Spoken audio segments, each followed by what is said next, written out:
آج سسرال میں نا پہلا ہفتہ تھا اور میں نہیں چاہتی تھی کہ کوئی برا امپریشن پڑے سسرالیوں پر۔ شوہر کی ہدایت کے مطابق آج سے تمہارا گھر ہے، اسے تم نے سنبھالنا ہے۔ ساتھ یہ بھی بتایا تھا کہ سب گھر والوں کا دل جیتنا ہے ان کی خدمتیں کر کے، اور یہ بھی بولا تھا کہ یار میری امی مجھے بہت عزیز ہیں، ان سے کبھی بدتمیزی نہیں کرنا، چاہے وہ تمہیں ناجائز کیوں نہ ڈانٹیں، برا بھلا کہیں، تم برداشت کرنا، اور جو کچھ بھی کہیں۔ خیر اور بھی بہت کچھ کہا تھا، میں نے ان سب باتوں کو دھیان میں رکھ لیا تھا، اور واقعی مجھے ان تمام چیزوں کا یار احساس تھا، اندازہ تھا۔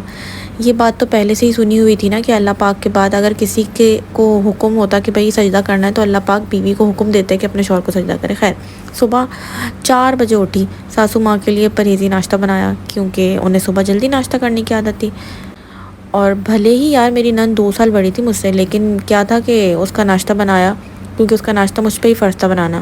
اچھی بہو ایسی ہی ہوتی ہے نا، سب گھر والوں کے لیے ان کا من پسند ناشتہ بنایا، پھر میں گھر میں جھاڑو لگائی، صفائی وغیرہ کی۔ ظاہر ہے شادی والا گھر تھا تو کوئی بھی مہمان کسی بھی وقت دلہن دیکھنے آ سکتا تھا۔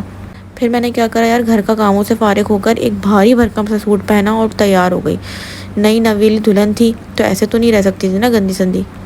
پھر تو یہ بات کیا ہوا، ایک نند آئی اور اس نے کہا کہ بھابھی مجھے آپ کا ایک جوڑا بہت پسند آ رہا ہے، اس نے مجھ سے مانگ لیا، اور میری کیا مجال جو بھائی میں انکار کروں۔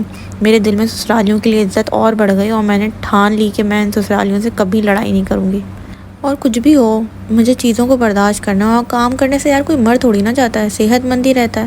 اور پھر وہی ہے کہ شوہر اپنی اتنی خوبصورت سگھڑ بیوی کو دیکھ دیکھ کر شکر ادا کرتا، اللہ پاک نے میری قسمت کھول دی، میری تو لاٹری ہی لگ گئی۔ ابھی یہ سب وہ دیکھ ہی رہا تھا کہ اس کی آنکھ کھل گئی۔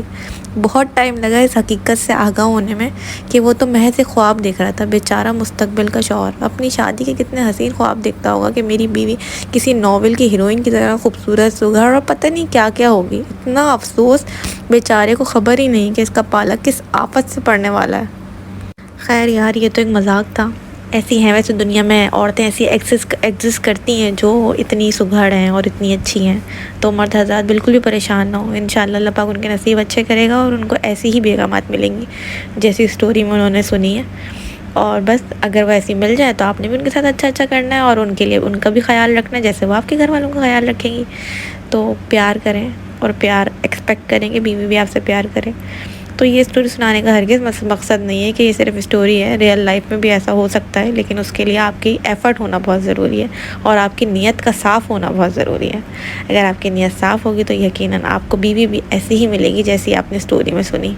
شکریہ، اپنا خیال رکھیے گا، اللہ حافظ۔